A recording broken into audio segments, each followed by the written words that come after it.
Hello. Engineering mechanics का discussion start करेंगे। इस वीडियो में हम लोग सबसे फर्स्ट इंजीनियरिंग मैकेनिक्स का सिलेबस और वेटेज देखेंगे, फिर हम लोग पेपर पैटर्न देखेंगे और उसके बाद हम लोग मॉड्यूल वाइज इंपॉर्टेंट टॉपिक्स कौन से हैं, इंपॉर्टेंट क्वेश्चंस कौन से हैं, उसके बारे में डिस्कस करेंगे। तो इंजीनियरिंग मैकेनिक्स ये बहुत ही इजी सब्जेक्ट है, लेकिन इसके लिए प्रैक्टिस इंपॉर्टेंट है। प्रैक्टिस है, फॉर्मूलास आते हैं, तो ये बहुत इजी सब्जेक्ट है। अगर प्रैक्टिस नहीं है तो ये उतना ही डिफिकल्ट सब्जेक्ट है। ये मॉडरेट लेवल का सब्जेक्ट हो ही नहीं सकता। एक तो जिसको आता है उसके लिए बहुत इजी, और जिसको नहीं आता है उसको बहुत डिफिकल्ट। ये दो ही लेवल्स है इस सब्जेक्ट में। तो इस सब्जेक्ट में ये जो मैकेनिक्स सब्जेक्ट है, इसमें ये सारे मॉड्यूल्स है अपने को। टोटल 5 मॉड्यूल से अपने को इस बार एक जो मॉड्यूल है, मॉड्यूल नंबर 6, वो रिड्यूस्ड मॉड्यूल हुआ है इस सिलेबस में। और वो मॉड्यूल है डायनामिक्स का मॉड्यूल है। काइनेटिक्स वाला जो मॉड्यूल है वो मॉड्यूल डिलीट हुआ है, तो उससे बहुत सारे क्वेश्चन आ सकते थे। लेकिन अभी वो मॉड्यूल रिड्यूस हुआ है, तो अपना पेपर बहुत इजी होने वाला है। क्योंकि वो जो मॉड्यूल डिलीट हुआ है काइनेटिक्स में, उसमें कम से कम 3 क्वेश्चन तो आ ही सकते थे। काइनेटिक्स में वो इंपॉर्टेंट टॉपिक्स कौन से थे? Force and acceleration, impulse and momentum, और एक कौन सा टॉपिक था? Work and energy. तो ये 3 टॉपिक के ऊपर कम से कम 3 क्वेश्चन तो हो ही सकते थे। लेकिन इस टाइम पे वो रेड्यूस्ड है, तो इसीलिए अभी अपने को उसके ऊपर फोकस नहीं करना है। जो बचे हुए 5 मॉड्यूल्स है उसके ऊपर फोकस करते हैं, तो अपना पासिंग बहुत ईजी हो जाएगा। तो मैकेनिक्स ये जो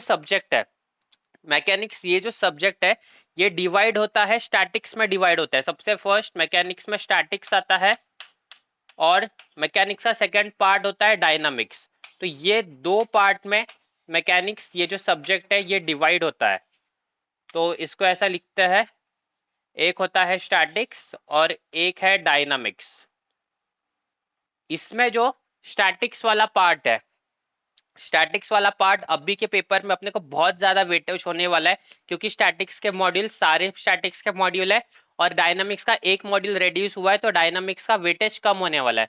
तो यहाँ पे हम लोग देखते हैं डायनामिक्स का वेटेज कितने होने वाला है। डायनामिक्स का जो वेटेज होगा टोटल, वो होगा 42 मार्क्स का वेटेज होगा डायनामिक्स का। क्योंकि डायनामिक्स में अभी 2 ही मॉड्यूल है, नहीं तो नॉर्मली 3 मॉड्यूल होते थे डायनामिक्स में, लेकिन अभी 2 मॉड्यूल है, तो डायनामिक्स का वेटेज होगा 42 मार्क्स का। और जो स्टैटिक्स का वेटेज होगा, तो बचा हुआ स्टैटिक्स है, तो स्टैटिक्स का वेटेज कितना होगा? इसका आसपास वेटेज होगा 84 मार्क्स के आसपास स्टैटिक्स का वेटेज होगा। 84 से 80 से 82 तक समझ सकते हैं हम लोग, 82 मार्क्स तक हम लोग कंसिडर कर सकते हैं स्टैटिक्स के। तो ये जो पेपर में आएगा, इतने मार्क्स के स्टैटिक्स से क्वेश्चन आएंगे। स्टैटिक्स मतलब मॉड्यूल नंबर 1 से लेके मॉड्यूल नंबर 3 तक, और डायनामिक्स मतलब मॉड्यूल नंबर 4 और 5 डायनामिक्स से आते हैं। तो ये बेसिकली मैकेनिक्स सब्जेक्ट्स का वेटेज है स्टैटिक्स और डायनामिक्स में। तो इसमें अपने को डायनामिक्स भी इजी है, स्टैटिक्स भी बहुत इजी है। स्टैटिक्स को करने के लिए थोड़ा टाइम लगता है, लेकिन इजी है। अभी हम लोग देखते हैं मॉड्यूल्स कौन से अपने पास। तो अपने पास जो मॉड्यूल्स है वो 5 मॉड्यूल्स है, जिसमें फर्स्ट जो मॉड्यूल है वो है system of coplanar and non coplanar forces. ये फर्स्ट वाला मॉड्यूल है, और ये सबसे ज्यादा वेटेज वाला मॉड्यूल है। तो इस मॉड्यूल का सबसे ज्यादा वेटेज है इस टाइम पे, और हमेशा इस मॉड्यूल का सबसे ज्यादा वेटेज होता है, क्योंकि इस मॉड्यूल में बहुत सारे टॉपिक्स है। टॉपिक्स कौन से? सेंट्रॉइड है इसमें, और कौन सा टॉपिक है? फोर्सेस इन स्पेस है, और फिर general force system, parallel force system, distributed force system, concurrent force system. इतने सारे टॉपिक्स इस फर्स्ट मॉड्यूल में से है। तो ये जो फर्स्ट मॉड्यूल है इसका जो टोटल वेटेज है, तो टोटल वेटेज अभी हम लोग यहाँ पे लिख लेते हैं। तो फर्स्ट मॉड्यूल का जो टोटल वेटेज है वो है 38 मार्क्स का टोटल वेटेज है। फर्स्ट मॉड्यूल है अपना 38 मार्क्स का, सबसे बड़ा मॉड्यूल है ये, सबसे ज्यादा टॉपिक्स है इस मॉड्यूल में, इसीलिए सबसे ज्यादा वेटेज वाला मॉड्यूल यही है, फर्स्ट वाला 38 मार्क्स का।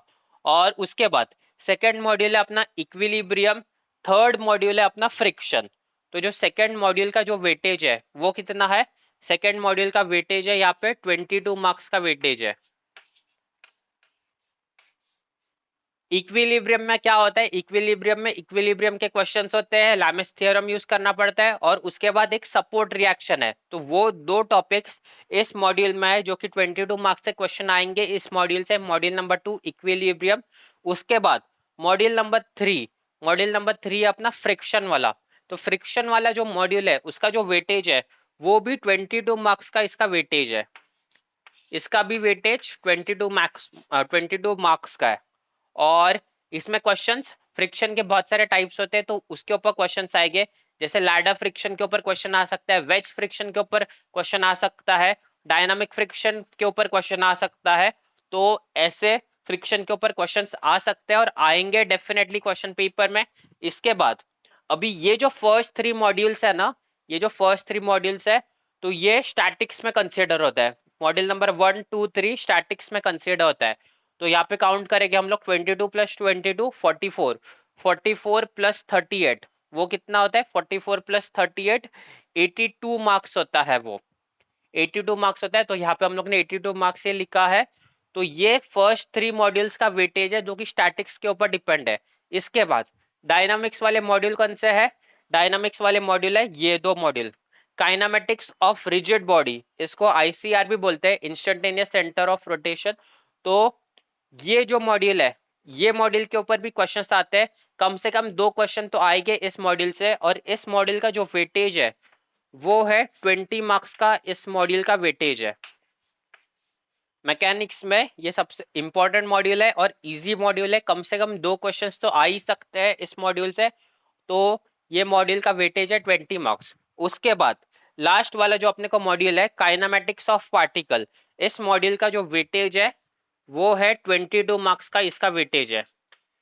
तो ये 20 + 22 42 मार्क्स हुआ। तो 42 मार्क्स का डायनामिक्स के ये 2 मॉड्यूल्स है।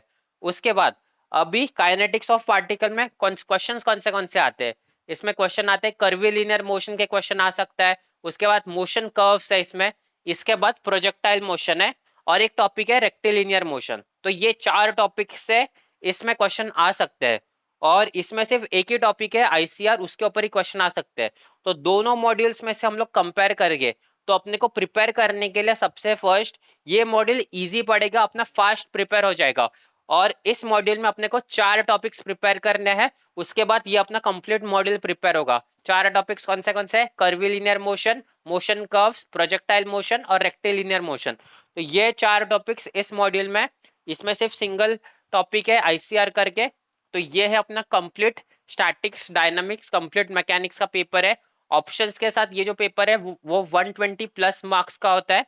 यहाँ पे हम लोग ऐड करेंगे तो 80 + 40 120 और +4, तो ये 124 मार्क्स का विद ऑप्शंस के साथ पेपर आया है। तो ऐसा ही पेपर आ सकता है। अभी हम लोग डिस्कस करेंगे कि पेपर पैटर्न।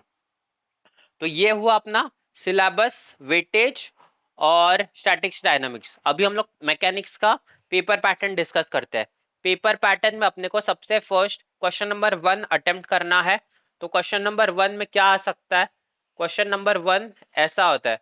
क्वेश्चन नंबर 1 में अपने को 5 क्वेश्चन सॉल्व करने को रहेगा और हर एक क्वेश्चन 4 मार्क्स का रहेगा। इसमें मोस्टली न्यूमेरिकल्स ही आ सकता है, कभी कभी पूछा तो थियोरी के 1-2 क्वेश्चंस पूछेंगे, क्योंकि यहाँ पे अभी क्वेश्चंस फ्रेम करने के लिए मॉड्यूल कम है तो इसलिए थियोरी भी आ सकता है। थियोरी आके भी 8 मार्क्स का, 4 मार्क्स का या 8 मार्क्स के ऊपर थियोरी के क्वेश्चंस नहीं आने वाले, क्योंकि मैकेनिक्स का पूरा पेपर सिर्फ न्यूमेरिकल, सिर्फ सॉल्विंग के ऊपर डिपेंड करता है। तो इसीलिए मैकेनिक्स को इंजीनियरिंग में सबसे डिफिकल्ट पेपर भी बोला जाता है, लेकिन जिसको आता है उसके लिए सबसे इजी पेपर भी मैकेनिक्स ही होता है। तो क्वेश्चन नंबर 1 में अपने को 5 क्वेश्चन सॉल्व करने हैं और ये कंपलसरी क्वेश्चन रहता है। तो क्वेश्चन नंबर 1 यहाँ पे लिखते हैं, कंपलसरी क्वेश्चन होता है ये कंपलसरी क्वेश्चन। इसमें अपने को क्वेश्चंस कितने सॉल्व करने हैं, एनी 5 क्वेश्चन सॉल्व करने हैं, एनी 5 क्वेश्चन सॉल्व करना है। और हर एक क्वेश्चन का मार्क्स कितना रहेगा, 4 मार्क्स का हर एक क्वेश्चन रहेगा। तो यहाँ पे हम लोग लिखते हैं, तो 5 क्वेश्चन सॉल्व करने हैं अपने को और हर एक क्वेश्चन 4 मार्क्स का रहेगा। तो टोटल इस क्वेश्चन का वेटेज कितना हुआ, 20 मार्क्स का इस क्वेश्चन का वेटेज हुआ। तो हर एक क्वेश्चन अपना 20 मार्क्स का है। उसके बाद क्वेश्चन नंबर 2 में ऑप्शंस नहीं रह गए, सब क्वेश्चन रह गए। सब क्वेश्चन रहते हैं ए, बी और सी, और ये जो कंप्लीट क्वेश्चन है ये भी 20 मार्क्स का होगा। उसके बाद क्वेश्चन नंबर 3 में भी ऑप्शन नहीं, सब क्वेश्चन रह गए ए, बी और सी। वैसे ही क्वेश्चन नंबर 4, 5, 6 में रहेगा। तो यहाँ पे लिखते हैं क्वेश्चन नंबर 4 ABC इसके सब क्वेश्चन, और क्वेश्चन नंबर 5 इसमें भी सब क्वेश्चन रहेंगे A B और C, और हर एक क्वेश्चन ये जो है वो 20 मार्क्स का क्वेश्चन रहेगा। तो उसको देखते हैं। क्वेश्चन नंबर 6, क्वेश्चन नंबर 6 भी A B और C ऐसे 3 सब क्वेश्चन रहेंगे। तो उसके बाद ये हर एक जो क्वेश्चन है, क्वेश्चन नंबर 1 2 3 4 5 6, ये 6 के 6 क्वेश्चन 20 मार्क्स के रहेंगे। तो 20 इंटू 6, तो आसपास ये 120 मार्क्स का होता है। तो 120 मार्क्स का अपना कंप्लीट पेपर है। और अभी अपने को ये क्वेश्चन नंबर 1 तो कंपलसरी है। उसके बाद क्वेश्चन नंबर 2 से लेके क्वेश्चन नंबर 6 तक कोई भी 3 क्वेश्चन सॉल्व करने पड़ते हैं। तो यहाँ पे लिखते हैं हम लोग क्वेश्चन नंबर 2 से लेके क्वेश्चन नंबर 6 तक, क्वेश्चन नंबर 2 3 4 5 6, ये जो 5 क्वेश्चन है इसमें से कोई भी 3 क्वेश्चन अपने को सॉल्व करना है। तो यहाँ पे लिखते हैं हम लोग any 3 अपने को सॉल्व करना है। any 3 सॉल्व करना है क्वेश्चन नंबर 2 से लेके क्वेश्चन नंबर 6 तक।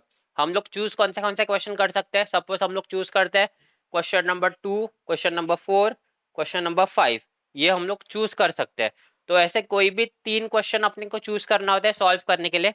उसके बाद ये जो सब क्वेश्चन है इसमें मार्क्स कैसे भी डिस्ट्रीब्यूट हो सकते हैं। एग्जाम्पल के लिए कैसे मार्क्स डिस्ट्रीब्यूट हो सकते हैं, ये क्वेश्चन नंबर 2 20 मार्क्स के लिए आता है। तो 3 सब क्वेश्चन तो आने ही वाले इस क्वेश्चन में से, सब सारे के सारे न्यूमेरिकल वाले क्वेश्चन रहेंगे, सॉल्व करने के लिए क्वेश्चन रहेगा। तो हम लोग अज्यूम करते हैं ये जो फर्स्ट क्वेश्चन रहेगा तो ये 10 मार्क्स का हो सकता है। उसके बाद क्वेश्चन नंबर B और C के लिए अभी 10 मार्क्स बचा है। तो 10 मार्क्स कैसे डिस्ट्रीब्यूट होगा, ये आएगा 6 मार्क्स के लिए, ये आ सकता है 4 मार्क्स के लिए। तो ऐसा डिस्ट्रीब्यूशन हो सकता है 20 मार्क्स का, 10 + 6 + 4। उसके बाद क्वेश्चन नंबर 3, एक और पैटर्न क्या हो सकता है मार्क्स डिस्ट्रीब्यूट होने के लिए। एक और पैटर्न हो सकता है ये वाला। फर्स्ट क्वेश्चन आ सकता है 8 मार्क्स के लिए, सेकंड क्वेश्चन आ सकता है 8 मार्क्स के लिए। 8 + 8 16 मार्क्स हुआ। अभी कितना मार्क्स बचा है, फिर 4 मार्क्स बचा है। तो ये एक पैटर्न हो सकता है 8 + 8 + 4। तो ये 2 पैटर्न हो सकते हैं। उसके बाद और एक पैटर्न क्या हो सकता है इसमें, इसमें और एक पैटर्न हो सकता है ये वाला पैटर्न हो सकता है। फर्स्ट क्वेश्चन आ सकता है 8 मार्क्स के लिए, फिर नेक्स्ट क्वेश्चन आ सकता है 6 मार्क्स के लिए, फिर नेक्स्ट क्वेश्चन आ सकता है 6 मार्क्स के लिए। तो 6 + 6 12, 12 + 8 20 मार्क्स। तो ये 3 पैटर्न फॉलो हो सकते हैं कंप्लीट क्वेश्चन पेपर में। तो ऐसा पेपर पैटर्न रहेगा अपना ये इंजीनियरिंग मैकेनिक्स का। क्वेश्चन नंबर 1 तो कंपलसरी है जिसमें हर एक सब क्वेश्चन 4 मार्क्स का होगा और अपने को 5 क्वेश्चन सॉल्व करना है। तो 5 × 4 20 मार्क्स का फर्स्ट क्वेश्चन नंबर 1। फिर क्वेश्चन नंबर 2 से लेके क्वेश्चन नंबर 6 तक कोई भी 3 क्वेश्चन सॉल्व करने हैं, और 3 क्वेश्चन में सब क्वेश्चंस भी 3-3 रहेंगे। मतलब टोटल इसमें से अपने को 9 क्वेश्चन सॉल्व करना है। यहाँ से लेके क्वेश्चन नंबर 2 से लेके क्वेश्चन नंबर 6 तक सब क्वेश्चन हम लोग अगर गिनते हैं तो टोटल 9 क्वेश्चंस अपने को सॉल्व करना है। 9 क्वेश्चंस का वेटेज कितना होगा, 60 मार्क्स का उसका वेटेज होगा 9 क्वेश्चंस का। और इसमें अपने को 5 क्वेश्चन सॉल्व करना है। मतलब इंजीनियरिंग मैकेनिक्स के पेपर में अपने को टोटल 80 मार्क्स का अटेम्प्ट करने के लिए, जो कि ज्यादा लोग करते नहीं और करने की भी इतनी जरूरत नहीं है। तो यहाँ से अपने को 9 क्वेश्चन 9 + 5 9 + 5 14 क्वेश्चन अटेम्प्ट करना है। लेकिन अभी अपने को सबसे फर्स्ट पास होने के लिए देखना है। पास होने के लिए अपने को क्या करना पड़ता है, अभी अपने पास बहुत सारा टाइम है प्रिपेयर करने के लिए। तो अपने को टाइम को प्रॉपरली यूटिलाइज करना चाहिए। हम लोग यहाँ पे देख सकते हैं कि काइनेटिक्स डायनामिक्स वाला जो पोर्शन है, डायनामिक्स में इजी पोर्शन है, 42 मार्क्स का ही पोर्शन है। तो आज अगर अपने पास टाइम है, आज मतलब अभी 3 दिन है एग्जाम को, तो आज का दिन, कल का दिन और परसों का दिन, इतना टाइम है अपने को प्रिपेयर करने के लिए। आज शाम तक भी अपना डायनामिक्स में क्या क्या होना चाहिए, डायनामिक्स में अपने को सबसे फर्स्ट जो इजी वाला मॉड्यूल है, ICR वाला मॉड्यूल है, वो अपने को प्रिपेयर करना चाहिए। उसके बाद डायनामिक्स में इसमें टॉपिक्स कौन से आते हैं तो इसको प्रिपेयर करना चाहिए। ये जो काइनामेटिक्स ऑफ पार्टिकल है इसमें टॉपिक्स कौन से कर्वीलिनियर मोशन है, मोशन कर्व्स है, प्रोजेक्टाइल मोशन है और रेक्टिलिनियर मोशन है। तो इतने टॉपिक्स है इस चैप्टर पे। और ये ICR वाला अगर शाम तक हम लोग का इतना भी प्रिपेयर होता है, प्रिपरेशन मतलब प्रॉपर प्रिपरेशन होना चाहिए और उसके साथ प्रैक्टिस भी होना चाहिए। शाम तक या रात तक हम लोग डायनामिक्स के ऊपर आज फोकस कर सकते हैं, क्योंकि अभी अपने पास टाइम है। तो डायनामिक्स का जितना प्रिपेयर हो सकता है उतना अपने को करना चाहिए। उसके बाद अपने को ये जो मॉड्यूल नंबर 1 है, जिसमें सबसे इंपॉर्टेंट क्या है, फोर्सेस को कैसे रिजॉल्व करना है, वो अपने को आना चाहिए। वो अपने को फिर से एक बार रिवाइज करना चाहिए। रिजॉल्व कैसे करते हैं फोर्सेस को रिजॉल्व करना आ गया, उसके बाद हम लोग जंप कर सकते हैं फ्रिक्शन वाले मॉड्यूल को अटेम्प्ट करने के लिए। मतलब अटेम्प्ट मतलब प्रैक्टिस करने के लिए, मतलब उसका प्रिपरेशन करने के लिए। तो सबसे फर्स्ट अपने को डायनामिक्स वाले मॉड्यूल प्रिपेयर करना है, जितना अपने से पॉसिबल होता है उतना अपने को डायनामिक्स वाला मॉड्यूल प्रिपेयर करना है। उसके बाद अपने को मॉड्यूल नंबर 1 में से फोर्सेस को कैसे रिजॉल्व करते हैं वो प्रिपेयर करना है। रिजॉल्व करना अपने को आ गया, फिर अपने को प्रिपेयर करना चाहिए फ्रिक्शन वाला मॉड्यूल प्रिपेयर करना चाहिए। फ्रिक्शन वाले मॉड्यूल्स के भी सम्स बहुत इजी होते हैं और उसमें भी टाइप्स है। जैसे लैडर फ्रिक्शन का क्वेश्चन बहुत इंपॉर्टेंट क्वेश्चन है और वेज फ्रिक्शन वाला क्वेश्चन इंपॉर्टेंट है। तो ऐसे फ्रिक्शन के टाइप वाले क्वेश्चन अपने को आने चाहिए। एक बार इतना अपना प्रिपरेशन हो गया, उसके बाद हम लोग ये मॉड्यूल नंबर 1 के जो टॉपिक्स है वो प्रिपेयर करेंगे और मॉड्यूल नंबर 2 के। लेकिन ये कभी प्रिपरेशन का प्लान है जब भी अपने पास अभी 3 दिन बचा है, तभी प्रिपरेशन का प्लान है। 3 दिन बचा है, इसलिए फर्स्ट डे पे हम लोग डायनामिक्स प्रिपेयर करेंगे और उसके बाद हम लोग स्टैटिक्स पे जंप करेंगे। अगर अपने पास अभी 2 ही दिन बचा है, 2 दिन या 1.5 डे बचा है, तो हम लोग डायनामिक्स को पहले टच नहीं करेंगे। हम लोग सीधा स्टैटिक्स से ही स्टार्ट करेंगे, स्टैटिक्स का ही प्रिपरेशन करेंगे, डायनामिक्स बहुत एंड में प्रिपेयर करेंगे। तो ऐसा अपना प्लान होना चाहिए प्रिपरेशन के लिए। अभी अपने पास 3 दिन बचा है, इसलिए डायनामिक्स फर्स्ट करो, उसके बाद स्टैटिक्स पे जंप करो। अगर अपने पास 1 डे या 1.5 डे ही बचा है, तो पहले स्टैटिक्स ही पूरा प्रिपेयर करो, उसके बाद डायनामिक्स का इंपॉर्टेंट चैप्टर जैसे आईसीआर प्रिपेयर करो। और एक इस चैप्टर में से प्रोजेक्टाइल मोशन और कर्विलिनियर मोशन हम लोग प्रिपेयर कर सकते हैं। और मोशन कर्व्स भी बहुत इजी वाला चैप्टर है। तो ऐसा अपना प्लान होना चाहिए। टाइम कम है तो पहले स्टैटिक्स, टाइम ज्यादा है जैसे अभी 3 दिन है तो पहले डायनामिक्स प्रिपेयर करना चाहिए। इसके बाद अभी हम लोग देखते हैं मॉड्यूल वाइज कौन से टॉपिक्स है, कितने मार्क्स के लिए आ सकते हैं, कितने क्वेश्चन आ सकते हैं। तो अभी इस कंप्लीट को अभी इरेज करते हैं, अभी मॉड्यूल वाइज लिखते हैं। सबसे फर्स्ट हम लोग देखेंगे काइनामेटिक्स ऑफ पार्टिकल के क्वेश्चंस, मतलब टॉपिक्स कौन से इंपॉर्टेंट है और कितने मार्क्स के लिए आ सकते हैं, कितने क्वेश्चंस आ सकते हैं, उसके बारे में अभी यहाँ पे लिखते हैं। तो इसको अभी इरेज करते हैं। काइनामेटिक्स ऑफ पार्टिकल ये जो है अपना मॉड्यूल नंबर 5 है, तो उसके इंपॉर्टेंट टॉपिक्स देखेंगे। तो इस मॉड्यूल का जो अपना वेटेज है वो हम लोग ने डिसाइड किया था कितना हो सकता है, 22 मार्क्स के पास इसका वेटेज हो सकता है। और इसमें टॉपिक्स कौन से है, तो सबसे जो फर्स्ट टॉपिक है इस चैप्टर में वो है कर्विलिनियर मोशन। तो उसको यहाँ पे लिखते हैं सबसे फर्स्ट,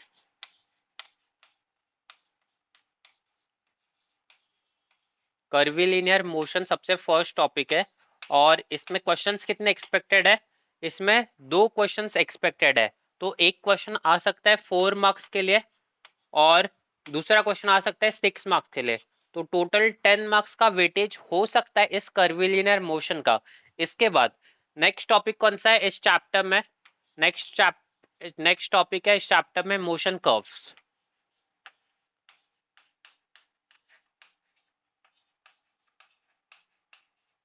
नेक्स्ट टॉपिक है यहाँ पे मोशन कर्व्स, और मोशन कर्व्स में से एक क्वेश्चन तो मिनिमम आ ही सकता है, और वो क्वेश्चन हो सकता है 8 मार्क्स के लिए क्वेश्चन हो सकता है। तो एक क्वेश्चन आ सकता है 8 मार्क्स का। उसके बाद नेक्स्ट टॉपिक है इसमें प्रोजेक्टाइल मोशन।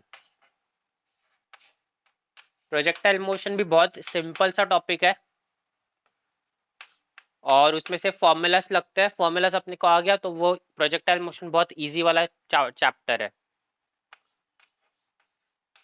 प्रोजेक्टाइल मोशन से भी एक क्वेश्चन एक्सपेक्टेड है, तो टोटल इसमें से 4 मार्क्स का क्वेश्चन आ सकता है। तो अभी तक वेटेज कितना हुआ, 6+4 10, 10+8 18, 18+4 22। तो 22 मार्क्स का इसका वेटेज हो गया। अभी यहाँ पे कर्विलिनियर मोशन में एक क्वेश्चन भी आ सकता है या फिर 2 क्वेश्चन भी आ सकता है। अगर सिंगल क्वेश्चन आया तो उस नेक्स्ट क्वेश्चन जो होगा वो रेक्टिलिनियर मोशन से हो सकता है।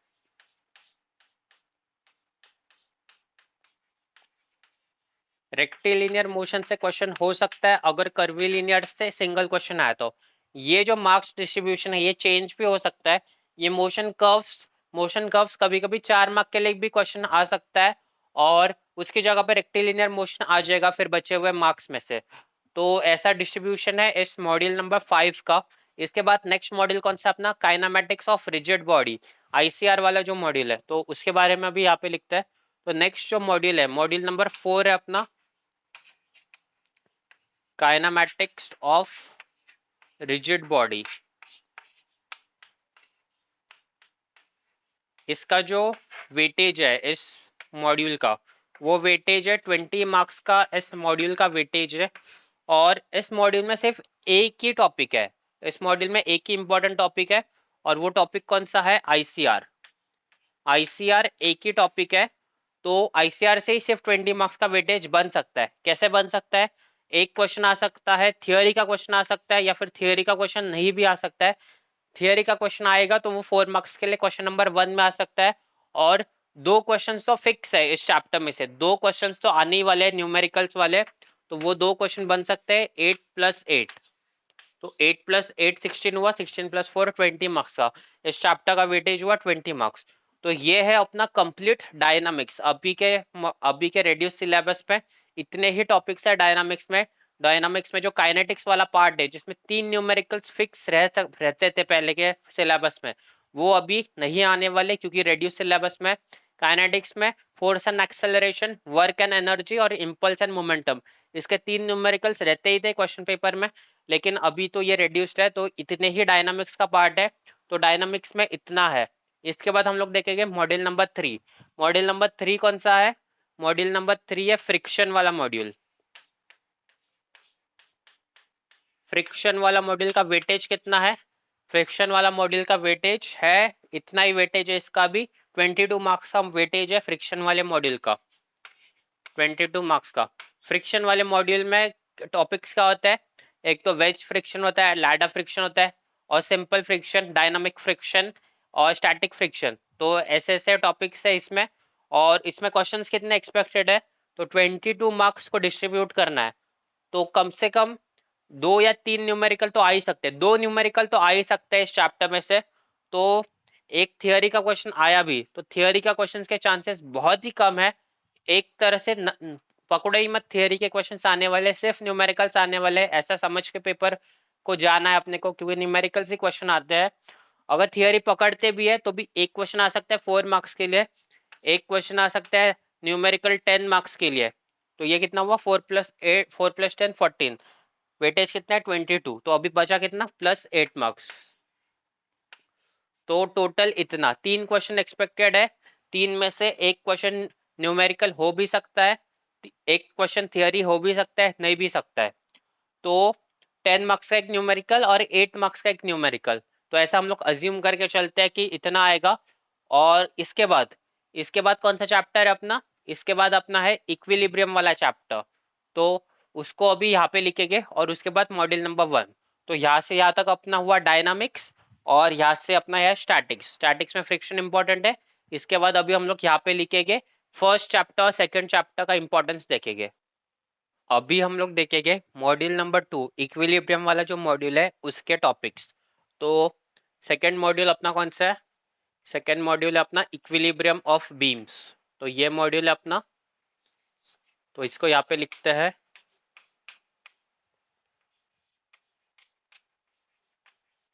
Equilibrium of beams. तो इस मॉड्यूल का जो वेटेज कितना है, इस मॉड्यूल का वेटेज है 22 मार्क्स का, इसका वेटेज है 22 मार्क्स का इसका वेटेज है। और इसमें टॉपिक्स कौन से हैं? तो सबसे फर्स्ट जो इसमें टॉपिक है इम्पोर्टेंट है, वो है सपोर्ट रिएक्शन वाला। सपोर्ट रिएक्शन वाले न्यूमेरिकल्स आता है, तो वो एक इम्पोर्टेंट टॉपिक है इसमें, सपोर्ट रिएक्शन का। सपोर्ट रिएक्शन के कितने क्वेश्चन एक्सपेक्टेड है, सपोर्ट रिएक्शन का सिर्फ एक ही क्वेश्चन एक्सपेक्टेड है। सपोर्ट रिएक्शन का जो क्वेश्चन है वो 10 मार्क्स के लिए भी आ सकता है, या फिर 6 मार्क्स, 8 मार्क्स, कुछ भी हो सकता है उसका। तो यहाँ पे हम लोग कंसिडर करते हैं मिनिमम 6 मार्क्स का तो आ ही सकता है सपोर्ट रिएक्शन का क्वेश्चन। तो सपोर्ट रिएक्शन हुआ, उसके बाद इक्विलिब्रियम के क्वेश्चन आ सकते हैं, आते ही है इक्विलिब्रियम के क्वेश्चंस। इक्विलिब्रियम के कितने क्वेश्चंस एक्सपेक्टेड है, कम से कम 2 क्वेश्चंस तो एक्सपेक्टेड है इक्विलिब्रियम में। तो यहाँ पे लिखता है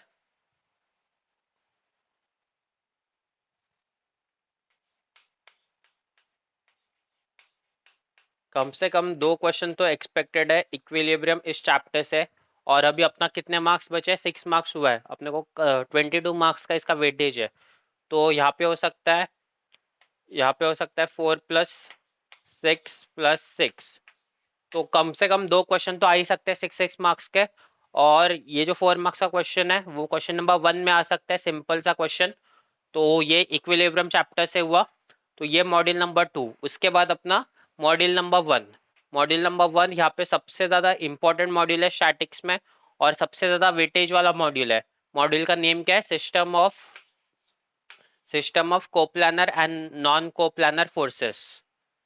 तो यहाँ पे मॉड्यूल का नेम लिखता है system of coplanar and non coplanar forces.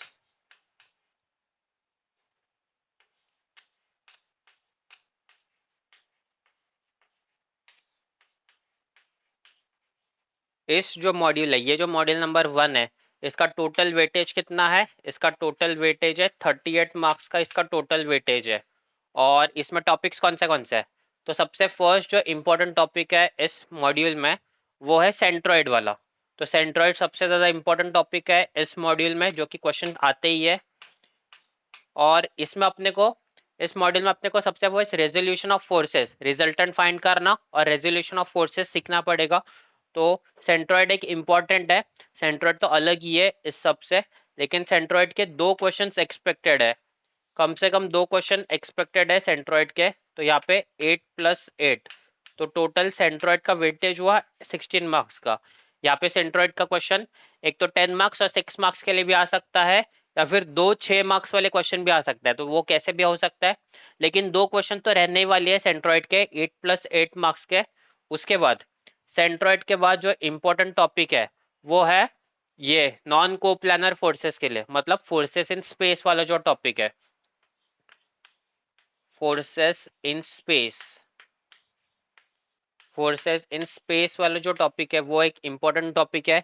इसमें से हम लोग कम से कम 2 क्वेश्चन एक्सपेक्ट कर रहे हैं, या फिर 3 क्वेश्चन भी आ सकते हैं।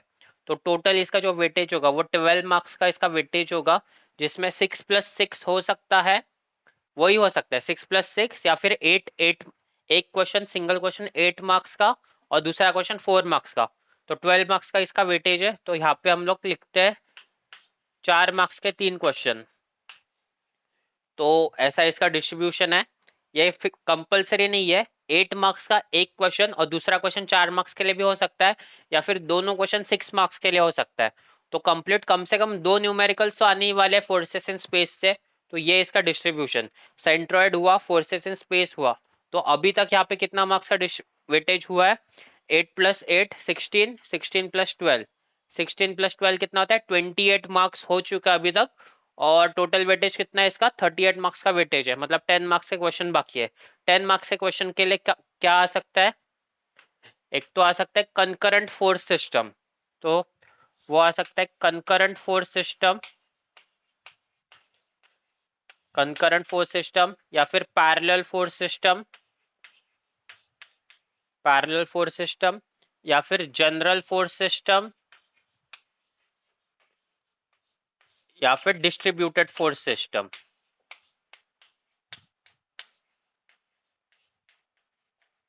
डिस्ट्रीब्यूटेड फोर्स सिस्टम, तो इसमें से ये 4 टॉपिक में से 2 क्वेश्चंस तो मिनिमम एक्सपेक्टेड है।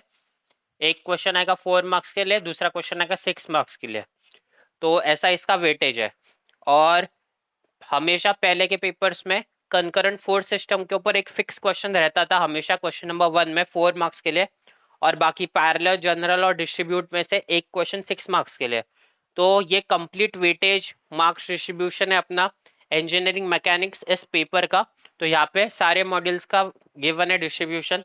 तो यहाँ से हम लोग ने स्टार्ट किया था मॉड्यूल नंबर 5 से, फिर module number 4, module number 3, module number 2, और फाइनली है मॉड्यूल नंबर 1। तो इस तरह से इंजीनियरिंग मैकेनिक्स का ये कंप्लीट वेटेज है, कौन से टॉपिक्स एक्सपेक्टेड है, कौन से क्वेश्चन कितने मार्क्स के लिए आ सकता है वो। और इंजीनियरिंग मैकेनिक्स बहुत ही इजी पेपर है, बस प्रैक्टिस करनी चाहिए अपने को। सबसे फर्स्ट है ना, तुम लोग अभी फॉर्मूलाज देखो, फिर क्वेश्चन सॉल्व करो, और सारे क्वेश्चन सॉल्व होने के बाद, मतलब जितने अपने को हम लोग कर सकते इंपॉर्टेंट वाले क्वेश्चन वो सॉल्व करने के बाद जो बुक होती है ना, बुक्स के सारे प्रॉब्लम्स एक बार अच्छे से देख लो। यहाँ पे मेन कैलकुलेटर यूज करना भी बहुत इंपॉर्टेंट है। कैलकुलेटर यूज करते टाइम कोई भी मिस्टेक नहीं होनी चाहिए। कैलकुलेटर में अगर मिस्टेक हुआ, मतलब एंट्री करते टाइम, तो अपना फाइनल आंसर रॉन्ग हुआ। और कैलकुलेटर को यूज करने से पहले कैलकुलेटर को हमेशा क्लियर करना, ताकि कोई भी वैल्यू उसमें स्टोर नहीं रहेगी। तो कैलकुलेटर को हमेशा क्लियर करके ही यूज करना। उसके बाद तो अपना आंसर राइट आ सकता है अगर हम लोगों ने करेक्ट इनपुट दी है तो। और उसके बाद अपने को इसमें प्रैक्टिस करने की बहुत ज्यादा जरूरत है। पहले प्रैक्टिस करो, इंपॉर्टेंट क्वेश्चंस को प्रैक्टिस करो। सारे क्वेश्चंस हम लोग एक साथ प्रैक्टिस नहीं कर सकते, इंपॉर्टेंट क्वेश्चंस को प्रैक्टिस करो। ऐसे ऐसे कर सकते हो, एक चैप्टर को पकड़ो, उस चैप्टर के सारे पहले फॉर्मूलाज देखो, सारे वीडियोस देखो, फिर उसके बाद उस चैप्टर को प्रैक्टिस भी करो। वीडियो देखते देखते उस चैप्टर को प्रैक्टिस करो। कैलसी में भी आंसर आना चाहिए।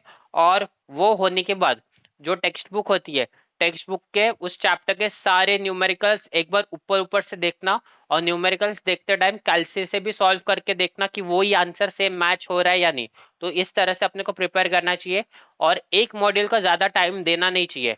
मतलब अपना क्या होता है, एक मॉड्यूल चालू किया तो हम लोग कम से कम 8 घंटा 6 घंटा उस मॉड्यूल के ऊपर अटके नहीं रहने चाहिए। अपने को टाइम लिमिट लेके एक मॉड्यूल को कंप्लीट करना है। हम लोग अभी अगर डायनामिक्स से स्टार्ट कर रहे हैं, तो डायनामिक्स में कौन सा आईसीआर वाला मॉड्यूल है, आईसीआर वाले मॉड्यूल को स्टार्ट करने से एंड तक ज्यादा से ज्यादा अपने को 3 आवर्स या 3.5 आवर्स में अपना पूरा मॉड्यूल अपने को कंप्लीट कर लेना चाहिए। उससे ज्यादा टाइम उस चैप्टर को नहीं देना चाहिए। उसके बाद हम लोग काइनेमेटिक्स ऑफ पार्टिकल अगर स्टार्ट कर रहे हैं, तो उस चैप्टर को भी 4 आवर्स से ज्यादा अपने को कंप्लीट टाइम नहीं देना चाहिए। 4 आवर्स से लेकर 5 आवर्स तक ही अपने को टाइम देना चाहिए। उससे ज्यादा टाइम उस चैप्टर के लिए अपने को इन्वेस्ट नहीं करना चाहिए, क्योंकि अपने को बाकी मॉड्यूल्स भी पढ़ना है, बाकी चैप्टर्स भी देखना है। तो टाइम मैनेजमेंट प्रॉपर अपनी होनी चाहिए। कितना टाइम इस चैप्टर को देना है वो अपने को पहले से डिसाइड कर देना चाहिए। उसी टाइम के अंदर उतना टॉपिक अपना कवर होना चाहिए, क्योंकि यहाँ पे अपने को मॉड्यूल्स सारे प्रिपेयर करने हैं अच्छे पासिंग के लिए। और अपने सारे मॉडल्स प्रिपेयर नहीं होते, तो अभी कम से कम स्टैटिक्स तो अपना प्रिपेयर कंप्लीटली होना चाहिए। और स्टैटिक्स में भी अपने को सबसे फर्स्ट अभी कॉन्सेप्ट प्रिपेयर करना चाहिए टॉपिक। अगर हम लोग मॉड्यूल नंबर 1 से स्टार्ट कर रहे हैं, तो मॉड्यूल नंबर 1 में अपने को सबसे फर्स्ट सेंट्रॉइड वाला चैप्टर कंप्लीट करना चाहिए। सेंट्रॉइड वाले जो न्यूमेरिकल्स है वो सारे सेंट्रॉइड अपने को आना चाहिए। सेंट्रॉइड वाले न्यूमेरिकल, सेंट्रॉइड में हर एक टाइप का अपने को आना चाहिए। तो सेंट्रॉइड अपने को प्रिपेयर करना चाहिए। उसके बाद हम लोग इसमें जंप कर सकते हैं, मतलब ये कंकरेंट पैरेलल जनरल, इसमें जंप कर सकते हैं। और उसके बाद फोर्सेस इन स्पेस, तो ऐसा अपना होना चाहिए। उसके बाद इक्विलिब्रियम है, इक्विलिब्रियम में सपोर्ट रिएक्शन का एक क्वेश्चन तो डेफिनेटली पेपर में रहता ही है, तो सपोर्ट रिएक्शन को हम लोग देख सकते हैं। और इक्विलिब्रियम में क्वेश्चंस कभी कभी सिंपल सा क्वेश्चन आता है और कभी कभी डिफिकल्ट वाले क्वेश्चन आते हैं। इक्विलिब्रियम वाले क्वेश्चंस में इंपॉर्टेंट क्या है, डायग्राम प्रॉपर बनाना चाहिए। अगर डायग्राम प्रॉपर है तो अपने को ज्यादा समझेगा, और जो अपना पेपर चेक कर रहा है उनको भी ज्यादा क्लैरिटी मिलेगा कि कैसे सॉल्व किया है। तो इक्विलिब्रियम वाले क्वेश्चंस में डायग्राम बहुत ज्यादा इंपॉर्टेंट है। सपोर्ट रिएक्शन में भी डायग्राम इंपॉर्टेंट है। इक्विलिब्रियम में जो सर्कल वाले डायग्राम आते हैं, कनेक्टेड बॉडीज वाले जो क्वेश्चंस रहते हैं, उसमें डायग्राम बहुत ज्यादा इंपॉर्टेंट है। तो डायग्राम अच्छे से ड्रॉ करो, एफबीडी अच्छे से ड्रॉ करो।